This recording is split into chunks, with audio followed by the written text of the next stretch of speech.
So they would rather keep rents low and keep a building full than risk occupancy drops and kind of uneven cash flow distributions.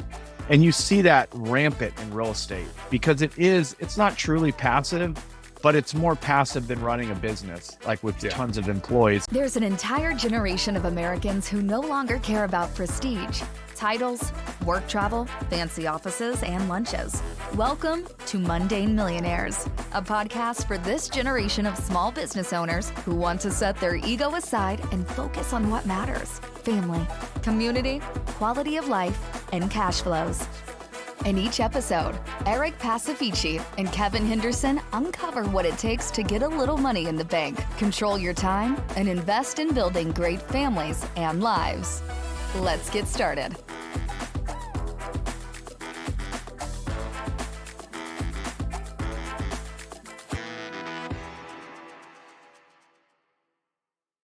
I feel like we've already had a podcast going on for 10 minutes. The first 10 minutes for listeners, you just missed the best 10 minutes. Now we're finally recording. Well, it's kind of a... So, go ahead, Kev. I was just going to say, it's kind of a joke when we start with guests that it's like, we have like amazing banter while we're catching up what we're going to talk about. And then we hit record and it's like, well, my story all started on a cold winter evening in 1983. You know, it's like, holy shit, dude. So, Chris, I'm excited to have you on our pod because you run an amazing podcast. So I'd like to start with giving you an opportunity to plug your podcast. I was on, for the audience's benefit, I was on the Fort podcast a few months ago. If you're interested in small business M&A, I think you did an amazing job of kind of taking us through a full transaction and really picking my brain in a way that had never been done before. And I've listened back to that multiple times, and it's really helped me kind of, even for myself, think through the process of business buying and the different kind of off-ramps as you had described it. So go check out the Fort Pod. The response that I got to the episode too was incredible. I mean, the number of people that reached out was unlike any other podcast or, appearance I had done before. So kudos to you. So before we dive in, plug your very polished and professional podcast that is much better than ours. Thank you. I would love to earn your listenership, the Fort Podcast with Chris Powers. I've been doing it for 5 years, 320 episodes, and I have the pleasure of talking to folks like Eric and people all across the entrepreneur, investing, business landscape from all over the country. And yeah, it's been one of the highlights of my life. It's a lot of fun, and I've made a lot of great friends along the way. So I would love anybody listening to this to go listen and leave a review if you really like it.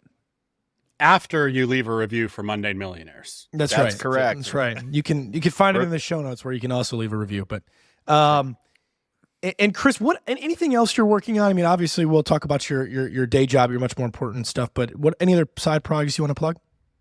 Yeah, I mean, not anything that I'm publicizing at the moment. I threw two events last year. One was a much bigger one, and then one was a small private one down at a ranch in Texas. And so I had so much joy doing it. I think the world, you guys do one, I believe, with SM Bash, I believe is y'all's.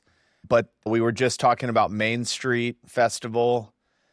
Look, it's nothing novel or new. People like getting together, but I think in such a digital world, people like getting together even more because they spend a lot of time together online. And I don't think you realize like how great of a relationship you built online until you see that person in person. And you're like, oh my gosh, you're like family, or you're like a brother, or you're already like a really great friend. And so some things I'm working on in 2024 that I think will be a part of kind of this overall, call it Chris Powers flywheel, are opportunities for people to get together in person more. And I'm looking at that through a lens of like, what's it like to get 8 to 10 people together? What's it like to get 50 people together? What's it like to get 200 people together? Those are different settings. Yeah. And I really, really want to get good at hosting and throwing what I would call an event or a get together and do those in a meaningful way. So that's kind of the only other side thing currently occupying my time. Oh, that sounds awesome. No, And top of the funnel, to watch that.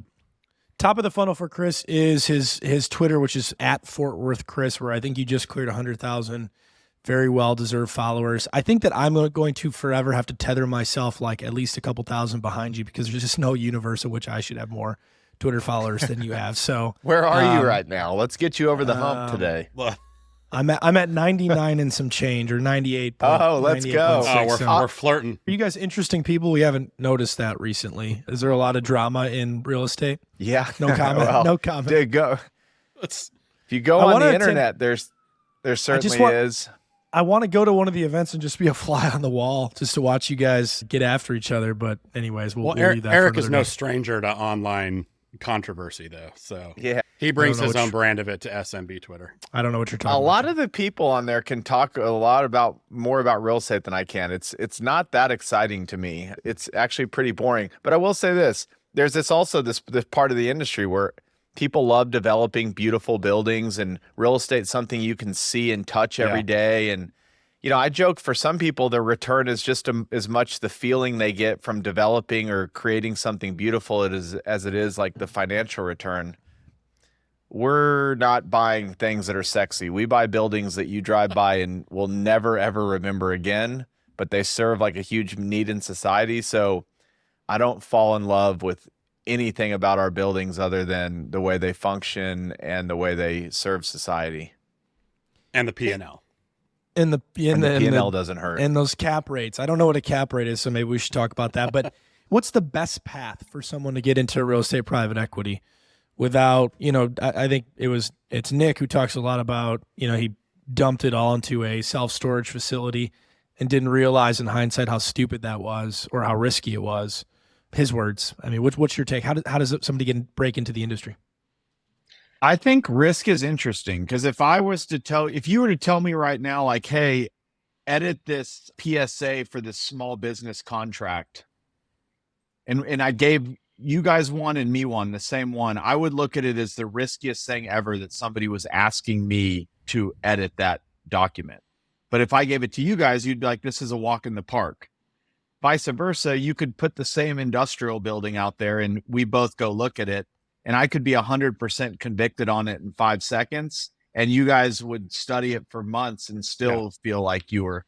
So risk is like, how much do you know?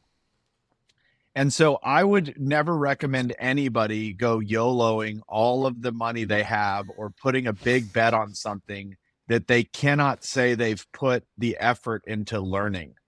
The great thing about real estate is that it's really not that hard. I mean, I know everybody says that, but it's a lot harder to buy a small business that has lots of employees and emotions and you're dealing with lots more people than it is to buy a building that in theory is like, can I lease this thing for more than it costs me to run it?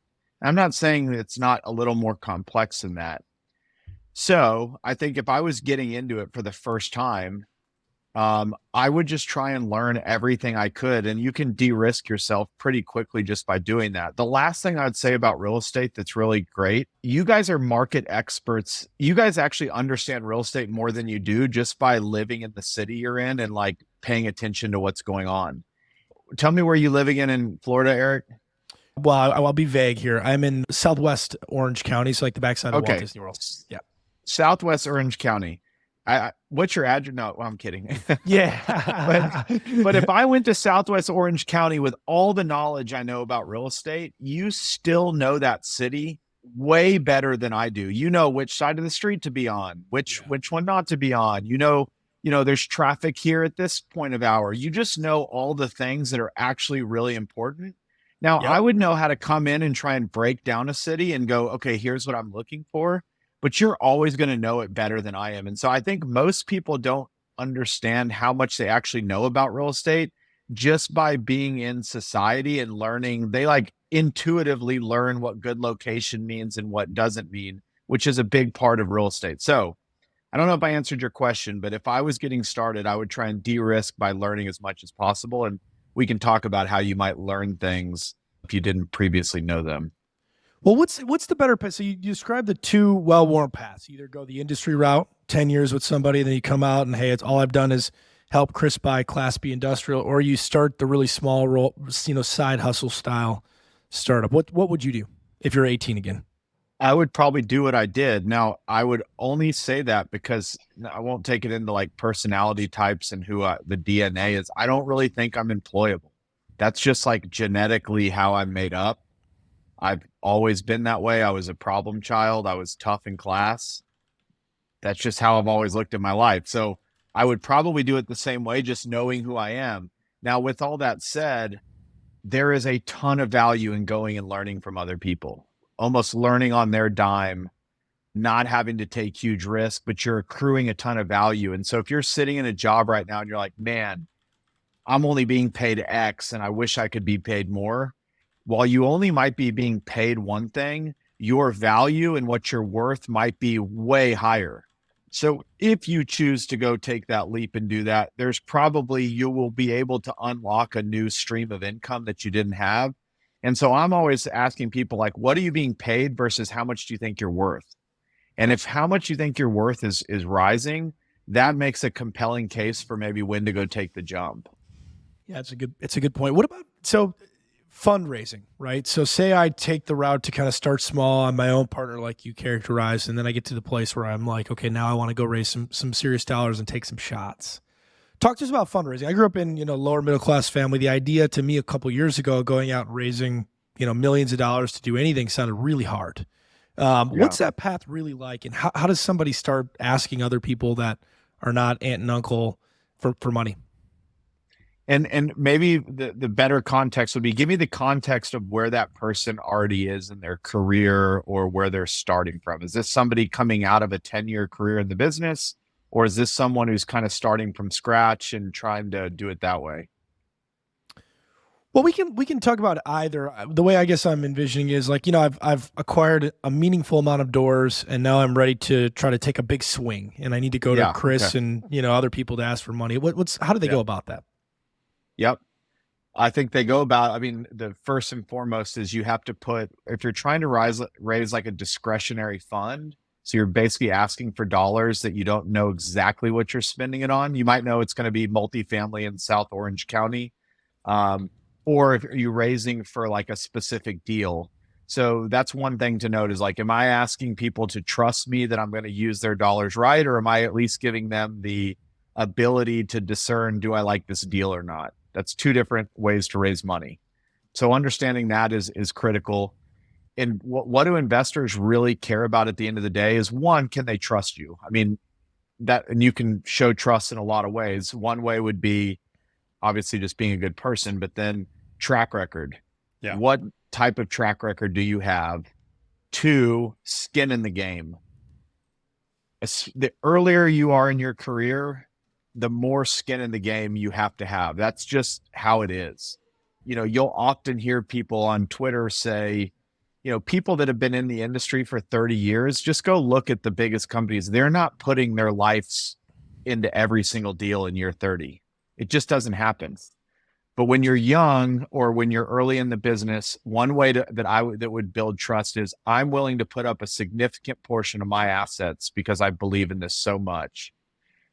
And that's relative, because if your early career, you're looking at how much of my net worth I'm leveraging, even if that's a pretty small amount overall to the raise. For sure. And I think any good LP can ask, even if it was like, hey, I'm putting in 10 grand. Yeah. Cool. How much do you have? 10 grand. 10 grand. Yeah. Okay. He's putting it all on the line. The second is personally guaranteeing loans. That's a big commitment. You could argue putting in $0, but personally guaranteeing a big real estate loan is equal in a lot of ways. And that's typically what you're going to have to do on your first couple of deals anyways, personally guarantee a loan, unless your leverage is so low or you're having somebody sign on the note with you. So track record, skin in the game, and then some type of demonstration of understanding of, I actually understand what I'm doing here. And that's why I often tell people, if they're first getting started and they live in, Texas, your first deal probably isn't great to bring to investors that's in South Orange County, Florida. You're better off demonstrating, can I do something in my own backyard? Now, I'm not saying that's the total answer, but I found it to be the easiest way to further de-risk a deal is to do something in your own backyard. Yeah. And where does the debt capital come from? In business buying, we have a pretty well-worn path. The first couple deals are going to be SBA financing, 7(a) loan, supported by the government. In the absence of that, there probably wouldn't be money at all to buy these businesses. And then once you exceed like the 2 million in EBITDA or, I think it's pressed up to maybe like 3 million in EBITDA company target space. Then you start seeing some conventional lenders, and then it kind of opens up a little bit. What does it look like in real estate? I want to do my first deal. Where am I going to get the money? Probably a community bank. And that I would argue you should go to a community bank or some type of credit union, a local credit union. And you can usually, I tell people what actually shocks most people, especially if they've never done a deal before, they're like, well, I can't get a bank loan. And it's like, have you asked a bank? They're like, nope. They just assume like I can't get a bank loan. So what I tell a lot of people just getting started is I would go talk to 5 community banks in town and find out what they're willing to lend you. And if they're not willing to lend you anything, why and what it would take to do. What most people find out is they do qualify for something, or go call like a mortgage broker. But I would say start at a community bank. And then once you're in, you can figure out really quickly, like, hey, what's your lending limit? Some people might say like, look, we don't do more than $5 million for a deal. Okay, great. There's community banks that'll do 20 million for a deal. There's also, it's not how much they'll do in a deal, it's how much will they do for a customer. So you can figure out, okay, I'm at, Simmons Bank, they only do 100 million as like the max they'll do for a customer. And so you kind of know, what you're dealing with there. Then there's other banks that, again, won't do more than a $5 million loan. And then you kind of work up to regional banks, which can do larger lending limits. We really have never worked with a big national bank. I don't think we've been big enough. And candidly, our culture, like we've done everything we can to not have to deal with them. They're the toughest ones to deal with because unless you're a significant customer, you're just a number to them. Then you can go into private debt funds and insurance vehicles and things like that and lend outside of the conventional banking system. But your question was, where would you start? A community bank. Go meet your community banker. Go play golf with them. Go meet them at church. Go meet them wherever. And then talk to them and maybe 3 or 4 others. And you'll leave after 3 or 4 hours of meetings, meet with each one for an hour with a very good understanding of this is what I could borrow and under what terms.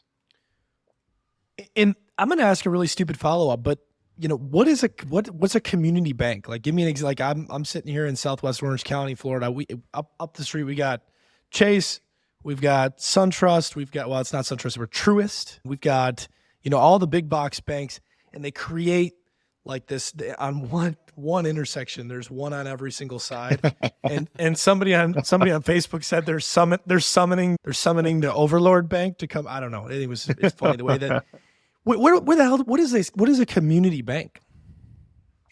I would say a community bank usually has a couple branches. If you've seen that bank sign in another city, it's not a community bank. Let's put it that way. So this is something that's local. So this would be like Southwest Orange County. They'll call themselves community banks or bank. Here there's one called Texas Bank and Trust. Like you'll never see another Texas Bank and Trust anywhere. If it's a brand name that you recognize across the nation, of course, that's a national bank. If you see that same bank all throughout Florida, that's a regional bank. But a community bank is just in your kind of region. It's kind of in your hometown. And they're really focused on banking people that are local. That's really their MO. And so they're looking to lend in their backyard. And the truth is they know their backyard probably better than any of the banks because that's all they lend on. So they really know whether it's the business market or the real estate market, they tend to know it well. What are the downsides? There's just limitations. They can't lend as much. But if you're doing your first deal, you're probably not coming out of the gate swinging doing a $50 million deal. Yeah. Fascinating. Yeah. Interesting. I just Googled community bank near me. And again, I get like, well, I'll show you guys on the screen here. It's like Fifth Third. And I mean, it's not, Fifth Third is not a community bank. There's one called Main Street Community Bank of Florida. So perhaps that's who runs these community banks? I guess this isn't a banking conversation, but fascinating. How do you start a community bank? Is that a good business? I think I can tell you this, the people that own a good bank do really well. Like if you're good in banking, it's a great business. And my buddy always jokes, but if JP Morgan takes you to a Dallas Cowboys football game, you're taking yourself to a Dallas Cowboys football game. Right. Or why does every tower in downtown pick a city have a huge bank logo at the top of the nicest tower? banks do very, very, very well. It's a great business when it's run well. But who What do they owns say? community banks? It's your local entrepreneur. I mean, it's local families. They're usually pretty visible in the community too. Very rarely do you meet a community banker that's a great in the community where you have no idea who the CEO is. They're Right. usually kind of public figures. Interesting. Yeah. What was the old expression about banking? 363. You charge 3% interest. You give 3% interest. You charge 6%, and you're on the golf course by 3. I think it was a 363. It was some banking professor. I've heard that. There's a Duke Law banking professor there. Shout out to The richest person in Professor Baxter. DFW, to my knowledge, the richest person in DFW is Andy Beal that owns Beal Bank. And he's a banker, and he's taken it to the next level. But there's a reason why you also look at big family enterprises that have been around for many generations. Very often you see a bank in their portfolio. Interesting. Yeah, What it's are the terms? So give us an analog that everybody will understand, Chris. The standard residential mortgage. What does the commercial analog of that look like? What are we talking about in terms of down payments, loan covenants, and the like? In commercial, which is what I would define as not multifamily, even though some people would say it, because there's loans you can get in multifamily that you cannot get in true commercial. So call it industrial, retail, office.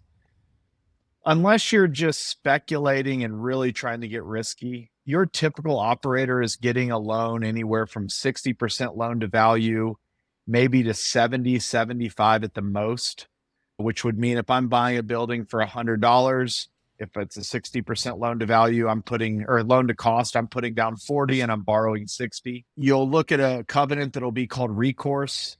So that personal recourse, or otherwise known as personal guarantee, means I'm on the hook, Chris Powers, for paying that loan back. So if the property fails, I need to pay it. Non-recourse is the bank's on the hook. For lack of better terms, I'm not personally liable for getting that loan paid. Now that we can get real nuanced, and it's not just that easy, but you'll hear often, take non-recourse. There will be what they call debt service coverage ratio covenants, which means your loan has to be producing enough income up and beyond what your debt payment is to meet certain covenants. Loan origination fees, there's things like that. That's not really a covenant. Whether it's principal and interest or interest only, and then it turns into an interest plus principal at some point. Fixed versus floating rate loans, which we can talk about. That's a hot topic right now. You can get loans that float, which mean they just kind of move with the market, or you can get a fixed loan. Duration of loan, is it a 3-year loan, a 5-year loan, a 7-year loan? So there's lots of ways to kind of, dice it up, but those are things that you go into. And what I would tell you is, like anything in life, the more scale you get, the better track record you have, the better you are at this thing, buying real estate, the better your terms are going to be. That's why the biggest guys in the game, sometimes you're like, I wonder why they could pay that much. One, they're probably great at operating, but two, their cost of capital is much cheaper. So if you're a little guy looking at a deal and your cost of funds from a bank is 8%, and you're wondering why Blackstone can buy it, it's probably because their cost of funds is already 6 or 5.5. They're 250 bips below where you are already. And that's huge. something it's huge. Even when you're probably buying a business, I'd imagine it's the same. Yep. Blackstone's debt to acquire businesses, it's much cheaper than your first SBA buyer. Well, I was just going to say, so let's pivot for a second, because you mentioned it earlier, and I want to dive a little more, unless you wanted to tie that out, Eric. I wanted to dive a little more into Fort Capital specifically and talk about your evolution, because you personally started with residential, and then you've ended up, if I heard you correctly, but correct the record, was it Class B industrial? Was that the focus, or was it some specific kind of niche within industrial? Yeah, so I'll give you the quick story though. So came out of college in 08. From 08 to 15, I did everything. I developed student housing, built multifamily, did land deals. I was just a jack of all trades, master of none. I was a hustler, and I was willing to always kind of put it all on the line and work really hard. And at that point, was it always Fort Worth? You were focused in Fort Worth, or DFW pretty much. DFW broadly, predominantly Fort Worth, but we had some stuff in Dallas and Arlington and a few other places. But yes, we were kind of a jack of all trades, master of none. We would have called ourselves market experts. Now, what happened was, as we were trying to get larger, and we were starting to talk to professional investors, they would come to us. We would go pitch a deal, and they would say, look, if we're going to give you $5 million for this townhome project you want to build, we would rather give it to the group that we feel like is going to wake up every day thinking about townhomes. Sure. With you, we don't know if we're going to give you this money, and then tomorrow you're going to be putting out a fire at your student housing project, and then you're going to be over here doing this. So what I really heard was, you need to focus on something if you want to, grow. The second part was recruiting. Really great professionals don't want to show up to a firm where you can't actually really tell them what they're going to be working on a year from then, or where they can't see a career path. Now, if you're a 3 or 4 person company, and like we were early, people will join knowing like, hey, I'm getting in early and I'm just going to be a Swiss Army knife. I'm just going to do a lot of different things. But as the company's growing and progressing, if somebody's going to leave a big company to come work for you, they need to have security that you can raise money, and B, like provide them some type of pathway with security that they can keep growing in their career. And so what we realized was, if we didn't focus, we weren't going to be able to raise more money, and we weren't going to be able to recruit really well. The third thing we did was we read the book Good to Great, which some people hate it, some people love it. I would tell you it changed our life. It was the most pivotal book in our life. And it was what makes great companies. And one of the things that all great companies did at times that they were the best is they were hyper-focused. They knew what they were doing better than anybody. And then we could talk about the flywheel and everything else. So what did we do then? We said, well, what are we going to, if we're going to go all in on one thing, what should it be? Well, I think part of life or business is knowing what you don't want to do. So by that point, we realized we didn't want to be developers. So that was off the table. We wanted to build recurring cash flow business. And I spent a year looking across the macro landscape, and I could tell you how I made the decision, but it's not quite what you asked. It was just Class B industrial made the most sense. Yeah. It was something we felt like we could grow in. It was easy to understand, easy to manage, fit this huge need in society, and have this huge macro tailwind behind it. And so we went to interrupt the story briefly. Break down what Class B industrial is, though, for non-real estate listeners that are wondering what that means. It's a little bit of a broad category. There's different types, but it's denominated by the vintage which it was built. So call it 70s to like late 90s vintage industrial properties. Yeah. They are smaller and fit a different need than like a big Amazon warehouse facility. My buildings are housing probably the businesses that your clients are buying. These are the 25,000 square foot warehouses and under. You might also hear of them called business parks, but yes, they are. And they are built in the center of these cities, boom, you're looking at it. In these major cities, these buildings are on the interior of them because of when they were built. Yeah. And, they serve, I love that you serve come their up, trade areas. I love that you come up. So for the audience's benefit that's listening, I've put on the screen, I Googled Class B industrial, pulled up images, and like half the pictures are Chris, which is amazing. I love it. That's so funny. But these are some beautiful buildings here, Chris. I mean, really some attractive. Frank Lloyd Wright would be proud. Yeah, for sure. A lot of clean lines there. I bet when I look at it and I go, that is like the most boring thing I've ever seen in my life. You look at it and you feel something different deep down inside of you, like a level of excitement around those loading docks that like I'll just never feel. Well, if you owned one, you'd feel it. Yeah, there you go. There it is. I love it. That's super cool. I love the passion. It's a huge need in society. I mean, this is the companies that occupy those buildings. They're not building the AI, machine learning, crazy stuff. They're building like the plumbing equipment that you need so that you can take a poop at your house. Like, that's just a different way of looking at the world. Look, there's one of our Mundane.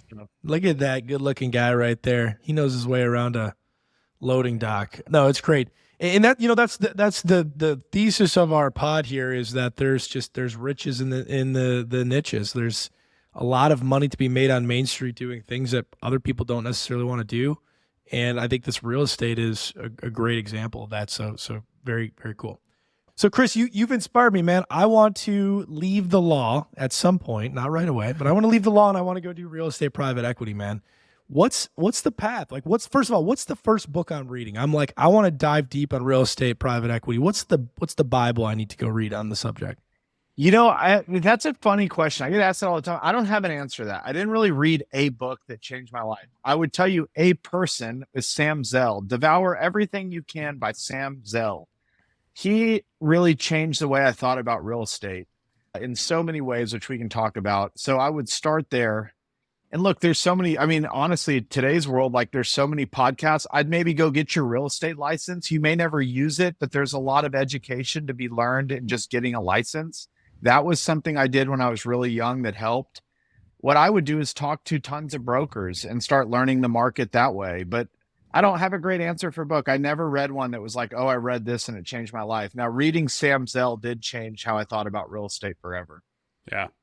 That sounds like an opportunity, Chris. Have you ever thought about writing a book? Not to derail us too much. I have thought about it. My partner and I, it's on the bucket list. Yeah, because we've done so many podcasts on how we run our company that do extremely well, and people always want more. And so we thought about like how to build a real estate investment company. Yeah. So on that, let me pull a little more. This is maybe a little partially selfishly, but I think people will be interested. I'm sure everyone knows like those developments driving around your town or whatever that just cannot keep a tenant to save their life. It's just always looks like it's like, one day away from being shuttered by a bank. It hasn't been kept up well, but like nothing stays there. The traffic's not right. How are you actually analyzing, like what's the approach to go look at a piece of property like that and determine, oh, there's some real opportunity here versus I'm going to buy a nightmare that I can't keep a tenant in and that I can't keep maintained? Like break down for us sort of the investment thesis when you go into one of these Class B industrial to where you're like, holy shit, we got to get out of here as quick as we can versus I'm standing on a gold mine. Yeah. So in industrial particular, location matters in a different way. So when you're in retail or maybe multifamily, location might mean being close to a park, or it could be being close to a Chick-fil-A on a major artery that people drive by every day. And industrial location is a function of what like major infrastructure you buy. Or you buy railways, or you buy highway systems, or you buy seaport, or you buy airports, because you're usually moving goods and services. And so the second thing you would want to know is like, how much infrastructure population is it within a few mile radius of this building?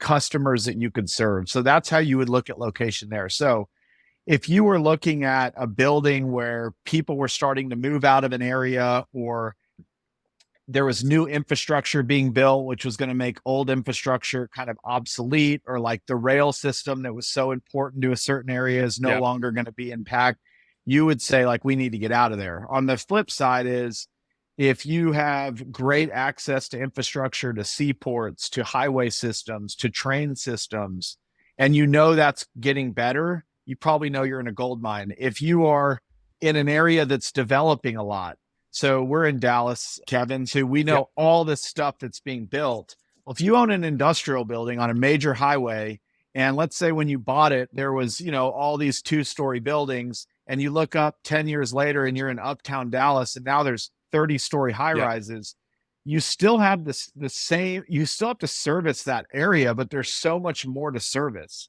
And so when population growth is huge, that's great. I would look at other buildings and go, what are they renting for? What's this one renting for? And then if they're renting for that, what's the difference? So if a building's renting for $3 more a foot, why is it renting for more than mine? Oh, I might need to paint it or fix the roof, or, who knows what it might be. Sometimes the answer is it's just being poorly managed. Yeah. A lot of families that own real estate, especially generational families, and you probably see this in businesses too, they just need income because they need the family that's receiving distributions off that to not stop receiving them. So they would rather keep rents low and keep a building full than risk occupancy drops and kind of uneven cash flow distributions. And you see that rampant in real estate because it's not truly passive, but it's more passive than running a business, like with tons of employees. And so A lot of times we'll see stuff where it's like, we could just manage this a ton better. We're willing to let units go vacant, fix them up so we can increase rents. There's just things we're willing to do that a family that's taking distributions or an old sleepy owner that, has a low basis just would never do. Yeah. Interesting.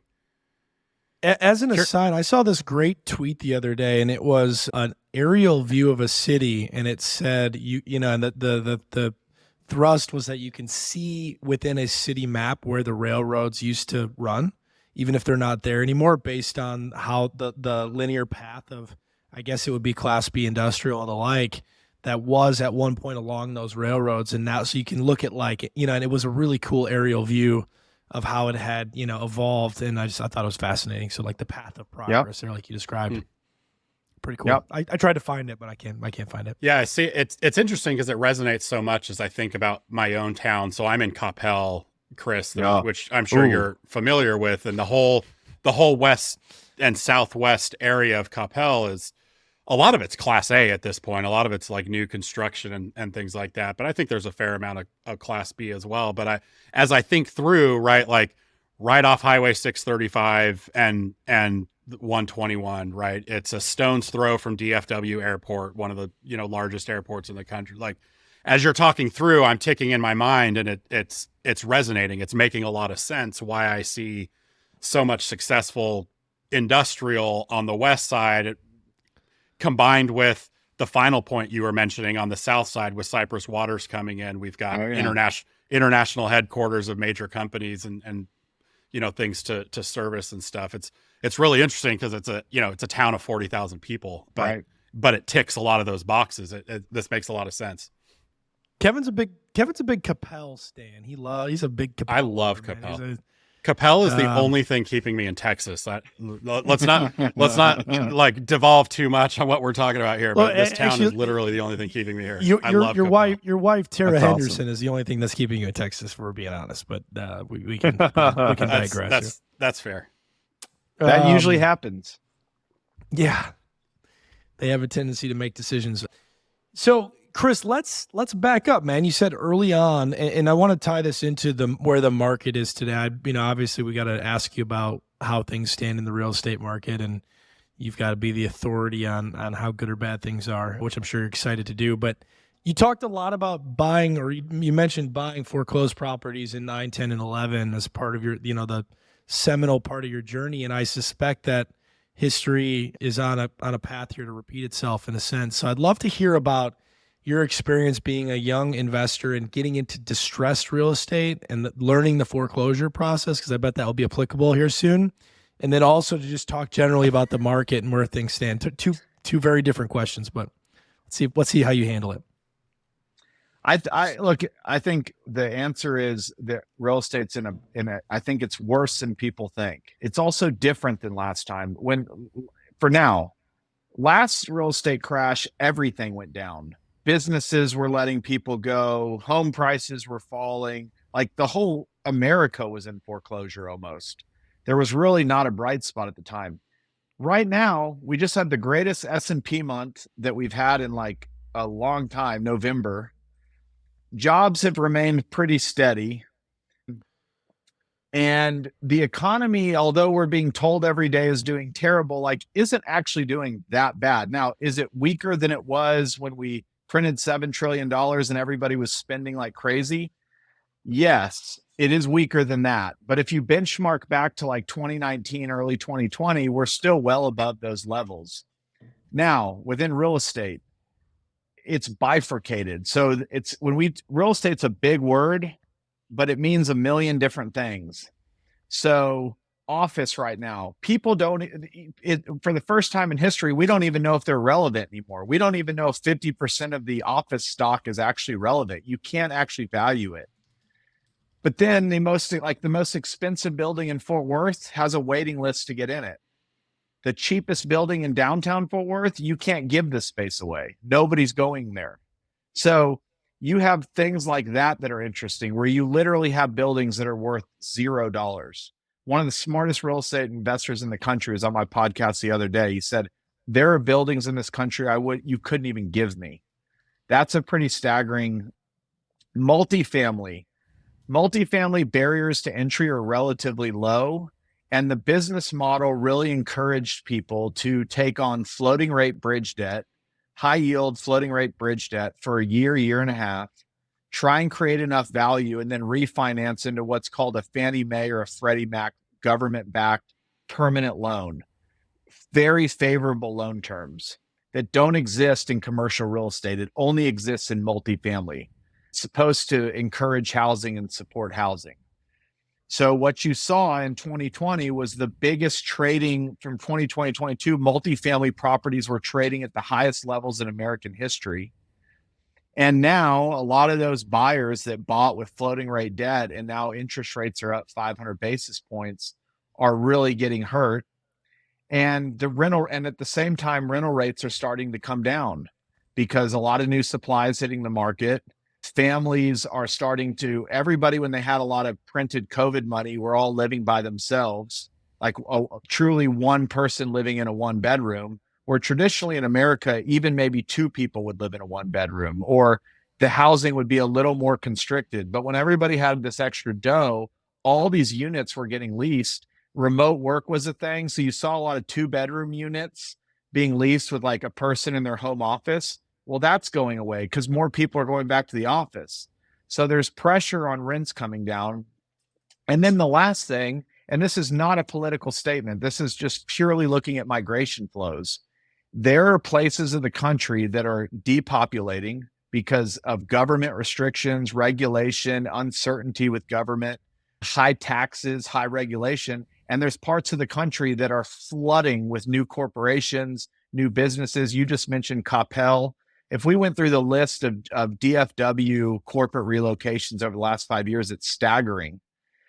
And so I think we're at a point now. I don't think it's permanent. I think some of these cities will fix themselves, but where geographic location, there's a big bifurcation. So office in Dallas is different than office in San Francisco, is what I might say. So, but overall, interest rates have gone up 500 basis points. All this dry powder that's on the sideline has pretty much remained stagnant.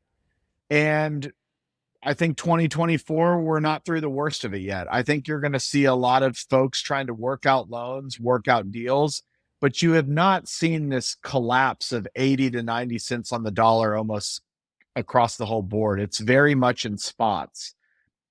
In our asset class, industrial, rents were up 26% year over year this year. Wow. That's different than other asset classes. Self-storage right now is hurting a little bit because people aren't moving as much right now. Houses aren't selling because everybody that's got a 3% rate is never moving again. And, what used to be a $3,000 mortgage payment is now an $8,000 mortgage payment. So look, there's a lot of issues. Unfortunately, as smart as we think we are in real estate, we're only as smart as interest rates to some degree. You go raise interest rates 500 basis points and you're not as smart as you thought you were. So look, we've been in a recession, or we've been trending down since summer of 2022. We're 18 months into this. If you're looking at my cap deal, now we'll give you one bright note and then I'll stop talking. We're in the process of raising our first fund right now. We're going to try and raise $400 to $500 million. Our investment bankers that are helping us raise this on a call yesterday said they think we're past the worst of it based on activity. There is a lot more momentum being teed up for right after the first of the year. People that are going to start buying and selling, funds that are starting to get raised, things are starting to kind of form for a more active environment, because this year transaction volume was down 80 to 90%. Fundamentals were fine, but the capital markets are just dead right now. And they'll probably remain dead for a period longer. 26% in your rents, what's typical? That's very high. It's high. I mean, look, I think some of that's the macro around what we're doing specifically. But the other thing is this, like multifamily. Do you know what mark to market means? It means it basically, like in multifamily, you mark to market leases every year. Kevin, Eric, if you're living in an apartment, you're paying $1,000 a month, you signed a 1-year lease. So the next year they come up for renewal, they tell you it's $1,200. So you're kind of always to market. But in commercial leases, where you have leases that are 5, 7, 10 years old, there's some leases that folks signed 10 years ago that are coming due this year where they were paying $2 or $3 and they might be getting a renewal at $12 or something crazy. And so the mark to market gap tends to be a lot higher because of the amount of time that passes from when people have to renew leases. And then the pressure on our particular asset class is they're not building any more of what we buy. But as these population inflows come in, there's more businesses needed to support all of them. And so there's just not any new supply, but demand continues to rise, and that puts pressure on pricing. And I don't hate it. Yeah. I wouldn't hate it either. Does that play in to an extent to what we were talking about before with some artificially low rates where you have these landlords that are like, man, it's 10 years later, this should go from a 3 to 12, but that's going to destroy the business. I'm going to lose a tenant. So we'll actually just raise to 8 instead of 12 when 12 should have been market. You see it all the time. So like if I owned the building as a private equity investor or a real estate investor, I would say 3, hey, Mr. or Mrs., it's 12. They'd say, no, we're going to leave. Okay, great. Cause I know I can fill it. Whereas the family might go, okay, wait, we'll just, never mind. Yeah. Yeah. Okay. Interesting. Here's one other thing. You guys aren't asking questions, but you're making me think of some stuff.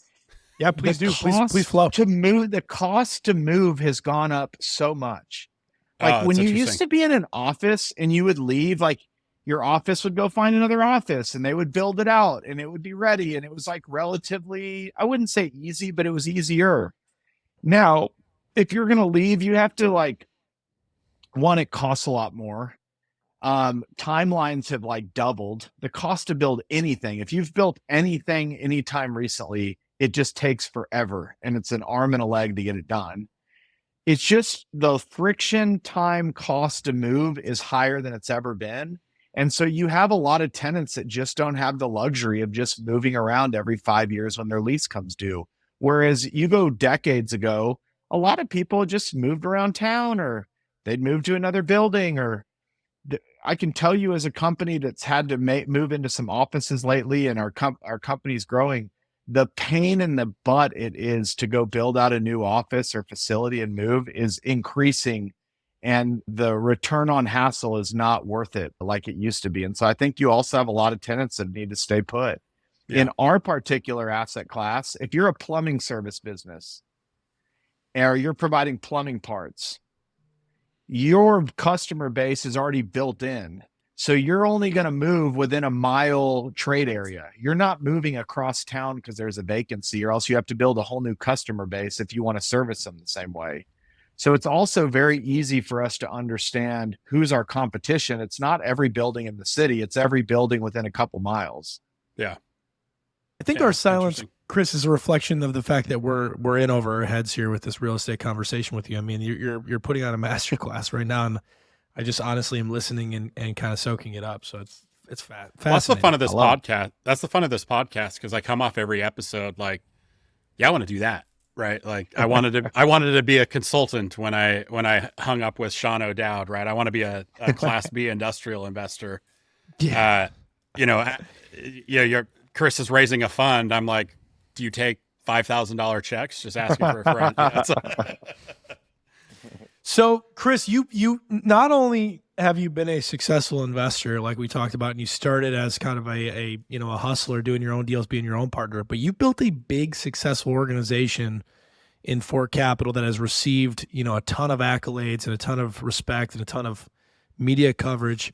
You mentioned reading the book Good to Great, but how did you transition from just being a young real estate investor to now being this very successful, corporate executive? What was that process like? I will say, I think it goes without saying, a lot of hard work. Like, I think now more than ever, people need to hear none of this is easy. It's not easy. What's the meme that was on Twitter the other day? We don't do this because it's easy. We do it because we thought it would be easy. Yeah. The flag. I love that. I need that flag for my office. It's amazing. Yeah. So I would start there. What I would really say though is, and it sounds cliche, but what I've learned over time is cliche things are cliche because they're true. We really said, this is all about the people. Like every element of getting to the next level is going to be about hiring great people, treating them incredibly well, training them incredibly well, getting them to buy into a vision or a mission that they can believe in.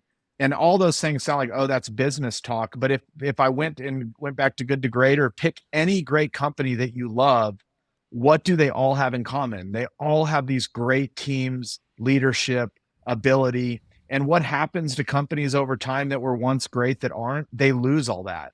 Yeah. Because great teams stay innovative. They know what their customers want. They stay in touch with their customers. So some people say, oh, well, their product just started sucking. Yeah, occasionally, if you're in the technology business, even great people couldn't save the Polaroid camera.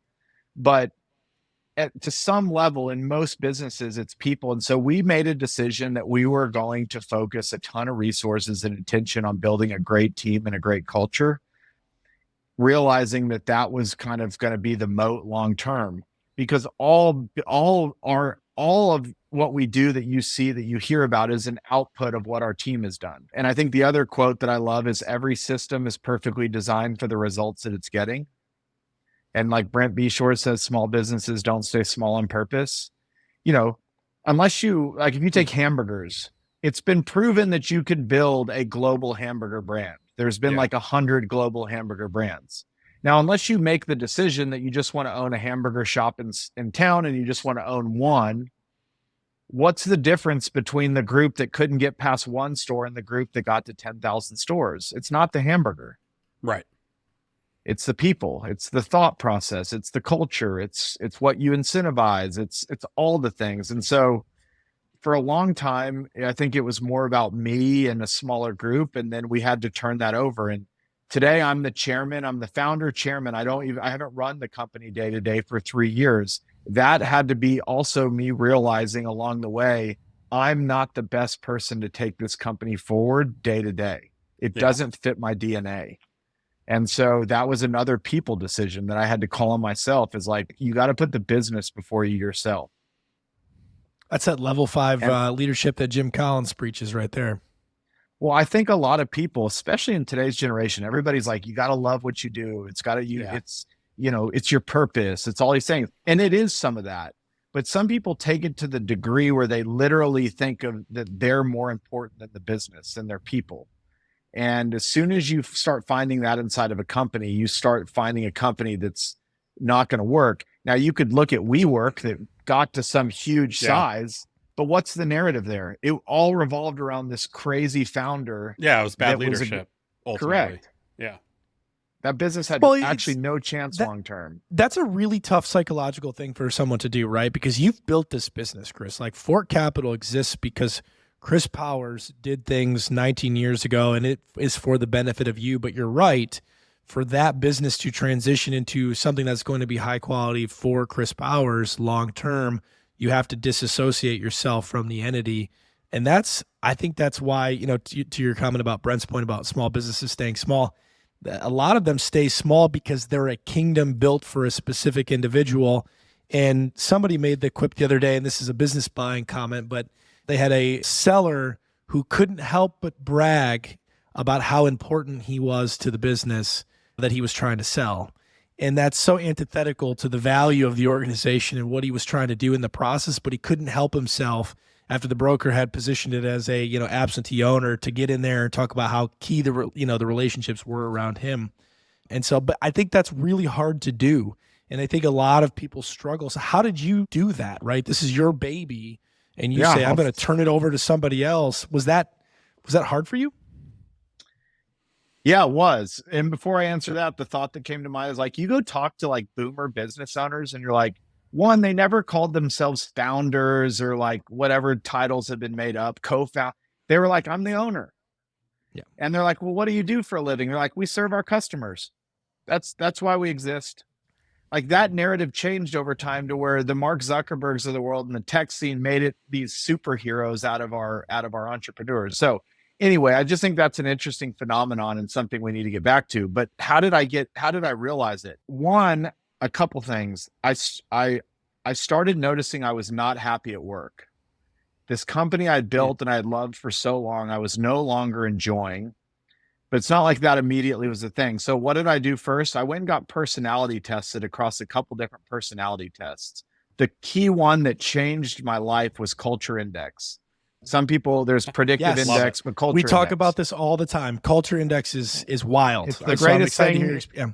If you ask me one of the 5 things that changed our business life, it was culture index. And I'd go to the grave saying any company that's not using culture index or something like it is missing out. Yeah. So we talked about this in the last episode with Reg Zeller and Josh Schultz and went through our different results. I'm fascinated to know what is your culture I'm a index testing? daredevil. I'm a daredevil. Okay. Oh, so is damn. Reg. So is Reg. Yeah. Yeah. Yep. I'm a daredevil with like philosopher tendencies. I have a huge pattern, very forward thinking, future, not a lot of detail, like to be scattered throughout the day, hard to focus on any one thing. But anyway, so started taking those, and then the results like kind of came back, and I was like, I didn't quite equate it yet. In fact, I was like, oh, I'm this visionary. That's what they call everybody. Or like in EOS, it's like visionary integrator. People sometimes lean into that and think too much of this like visionary character, like there's some hero.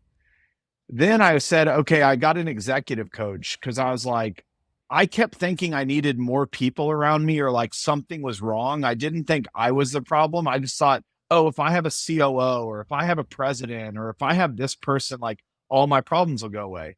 So I went on Google, or my partner did, and he found this guy, Lex Sisney, that wrote this book called Organizational Physics, which changed another life-changing book. And he had wrote this paper on like why not to hire a COO. And basically laid out this case that like, if your reasons for hiring a COO are these reasons, you're doing it for the wrong reasons, which my reasons for doing it were like all of those reasons. So then we hired him as an executive coach. And I thought, oh, my thing going into it was like, I'm going to come out of this thing a year from now and be the best CEO that ever existed.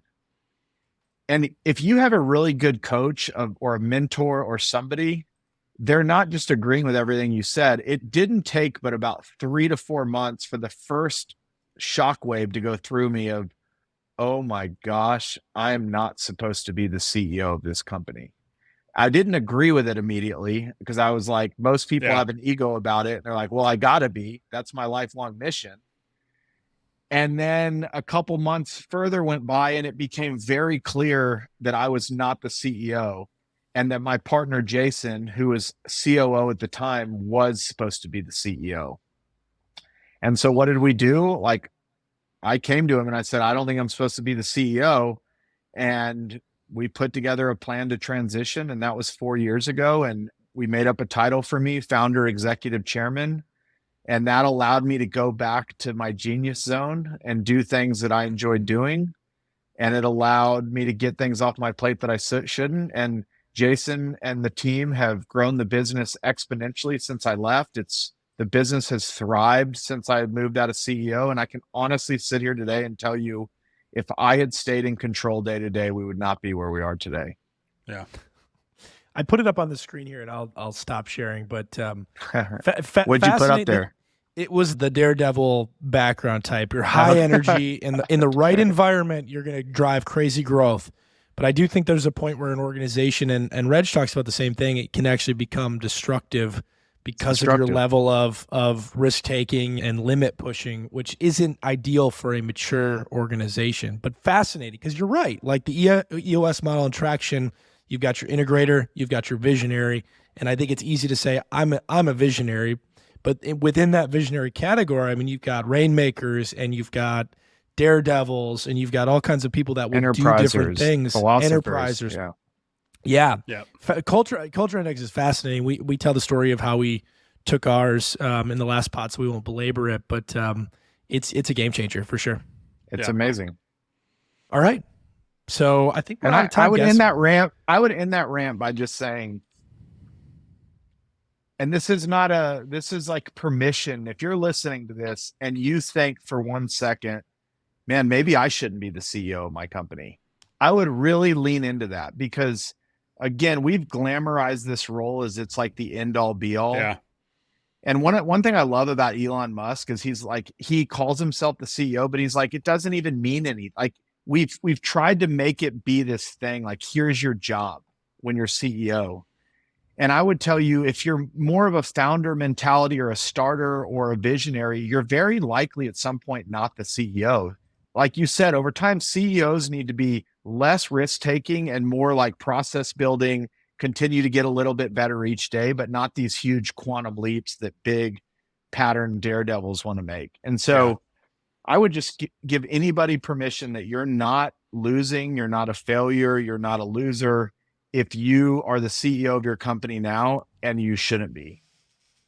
Well, I'm a little biased, but I think that there's something amazing, Chris, to the idea of what you've done of creating something out of nothing. Fort Capital is a creature of Chris Powers' imagination and efforts and hard work, and you built it to a place, and now it is a self-sustaining, mature organization, and you're doing a podcast. Like, that's fucking cool. Excuse my language. So kudos to you for building the life that you have, because it's pretty neat to watch. So appreciate it.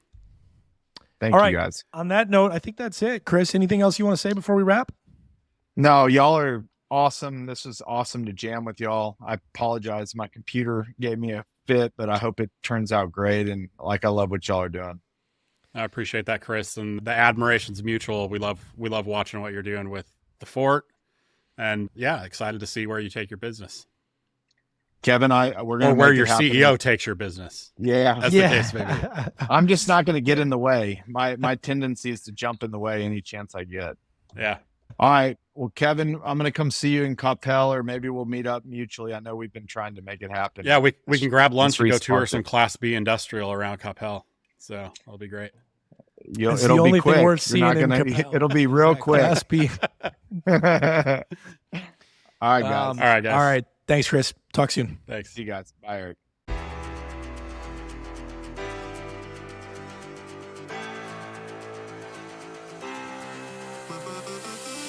Thanks for listening to this episode of Mundane Millionaires. If you enjoyed what you heard in this episode, make sure to follow Mundane Millionaires wherever you listen to your favorite podcasts.